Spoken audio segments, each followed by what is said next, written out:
Primary teacher. Primary teacher, Yeah, okay. so just interested to be able to share with my children in school and That's talk about interesting. things. So are you Christian or what religion are you following? Christian. Okay. Yeah. So do you know the difference between Islam and Christianity? I'm assuming you do. I do know a bit, Yes. yeah. Okay.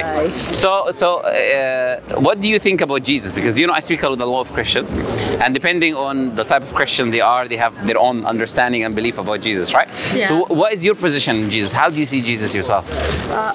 Big question for a Friday Okay. night. I don't know, I think a lot of people say that. I don't know why a lot of people say that usually. He was someone who was kind and did good things in the world. Okay, that's good. And beyond that, I'm not entirely sure how I feel about anything more than that. Okay, that's interesting. Okay. Yeah. So would you say, let me put it to you this way. Do you think there was a difference between Moses and Jesus? Meaning of the role that they came to do. Do you think there's a difference between the roles, right? No. You don't think so, right? So Islamically, what you believe is what we believe, right? Yeah. So we believe Moses was a messenger of God, Abraham was, and Jesus was, and Prophet Muhammad, peace be upon all of them.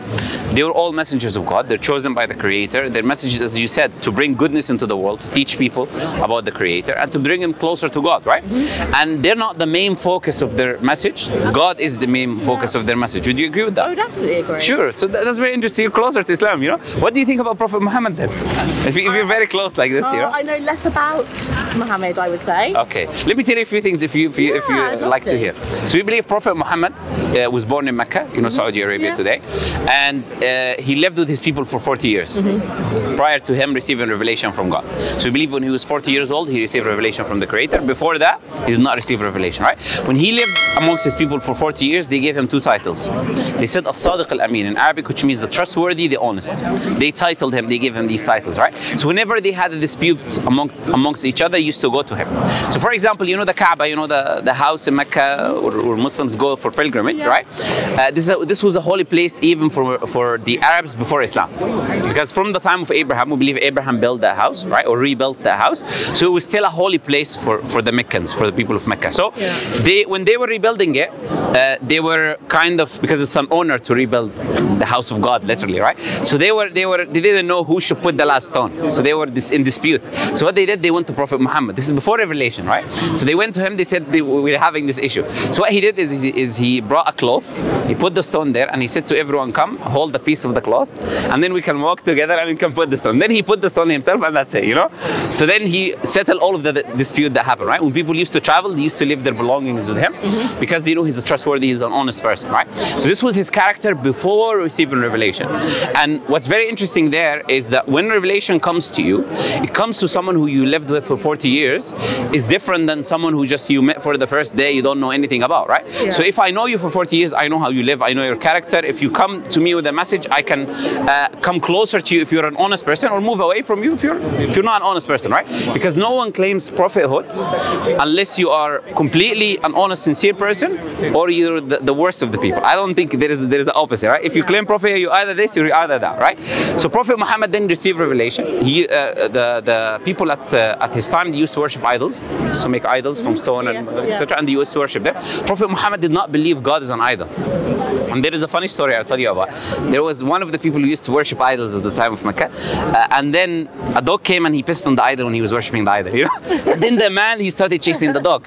When he was chasing the dog, he thought in his mind, why am I chasing the dog? Why am I worshiping a God that could not defend himself? I need to defend him from a dog, right? Yeah. So they were thinking, but they still came back again. He came back to worship again the idols, right? So Prophet Muhammad, he believed that these are not gods. God is not a piece of rock that you make with your own hand, right? So he used to go into a cave called the Cave of Hira, and he used to meditate or think about the Creator, try to worship God in the way that he can, right? Yeah. Then one day in the Cave of Hira, he got an encounter with Angel Gabriel. You know about Angel Gabriel from the Christian tradition. He got an encounter with Angel Gabriel, and Angel Gabriel told him to recite. So he did not understand. So he said to him, recite again, and then Angel Gabriel recited to him the first chapter of the Quran, or the first verse that was revealed from the Quran, right? Which is Iqra. Yeah. The first verse is read, or recite, right? So we were very keen to reading and reciting and learning, right? So then Prophet Muhammad came to his wife. He was scared. When you have this supernatural experience, imagine you met an angel or you met some supernatural being. How shocked would you be, right? Very shocked, right? So he came back to his wife and he said, Zambiluni, cover me cover me, because he was scared. So his wife covered him. Then he told his wife what happened. Then his wife said to him something very interesting. She said, God will never do any harm to you. Why? Because you're good to the people, you're honest. She started mentioning the good things that he does. And she said, God will never want any harm with you. So don't be afraid of the encounter that you had, because this is not something bad, because God would not want any harm with you, right? Then he went to her cousin, who was called Waraq ibn Nawfal, who was learned actually in the Judeo-Christian tradition. So he used to read the Hebrew Bible, and he used to read these scriptures, right? So he said to him, the angel that came to you is the same angel that came to Moses. So he confirmed to Prophet Muhammad that the angel that came to you, Angel Gabriel, is the same angel that came and brought revelation to Prophet Moses, right? Then Prophet Muhammad then was commanded to start delivering the message. Allah commanded him, he said, "Qum fa'andir," stand and then deliver the message to the people, right? Away from idol worship, away from evil that they had in that time. Because, you know, before Islam, for example, women were very oppressed before Islam. So women used to be buried alive, babies, they didn't like baby women, right? They didn't have any inheritance. Whenever they have a female child, they're completely in misery and miserable. Why? Because at that time it's all about wars and fighting. So if you don't have a man to fight, you have a woman, you're not happy. You get the point, right? So Islam came, gave all of these rights to women, give them right of inheritance, right of property. By the way, here in the UK, until the 1800s, women did not have the right to own property. Imagine in the UK, 1,400 years ago, Prophet Muhammad gave that right, right? So Prophet Muhammad started then telling the people to move away from idol worship and to worship one Creator, Allah. Same message of Jesus, same message of Abraham, same message of all the messengers of God. Then his people said, no, we don't accept you. He went on top of a mountain and he said, if I told you there is an army behind this mountain, would you believe me? He said, yes, we never known you to lie. He said, I'm the messenger of God. He said, we're not accept you. Why did he say that about the army? Because he knew me for 40 years. So I'm not going to lie to you, right? So then Prophet Muhammad was persecuted for 13 years in Mecca. So when he was preaching the message, he had only the weak people, they started believing him and following him.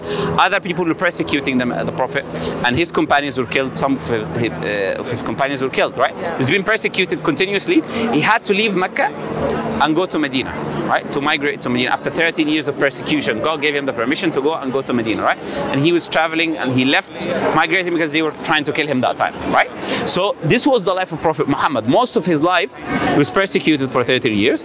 And then 10 years at Medina, he was also trying to spread the message to the people around. And then people were trying to come and attack him. So the people in Mecca, they came after him. They attacked him multiple times, right?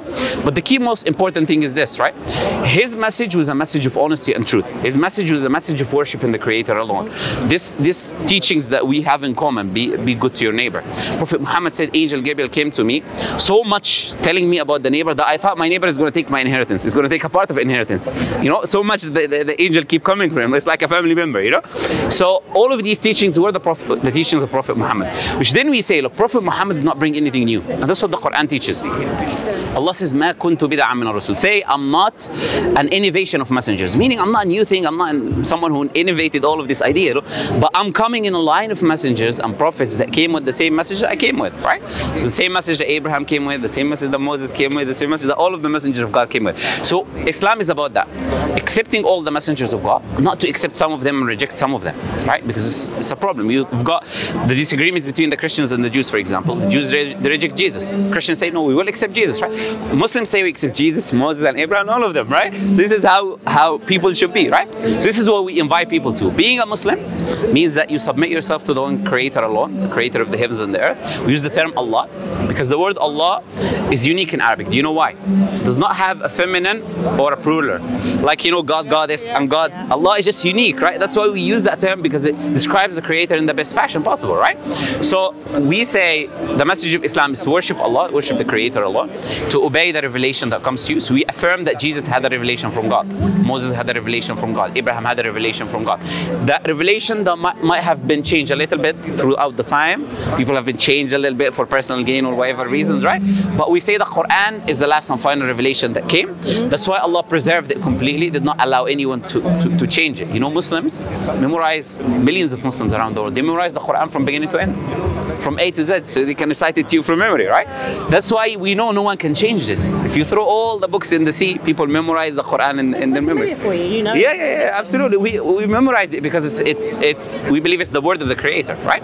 So I'm gonna have to be so rude. No, it's okay. I'm going to theatre, and it's so interesting to No problem. I'm gonna I'll let you go. I know your friend is waiting for you. It's okay. I'm sorry, I took a lot of her time. Okay. So we're inviting you to Islam. If you read the Quran, if it makes sense to you, it's very easy to become Muslim. If you want to come back and you want to be Muslim, we're happy, you know? There's no problem about it. You can give it a read, you know?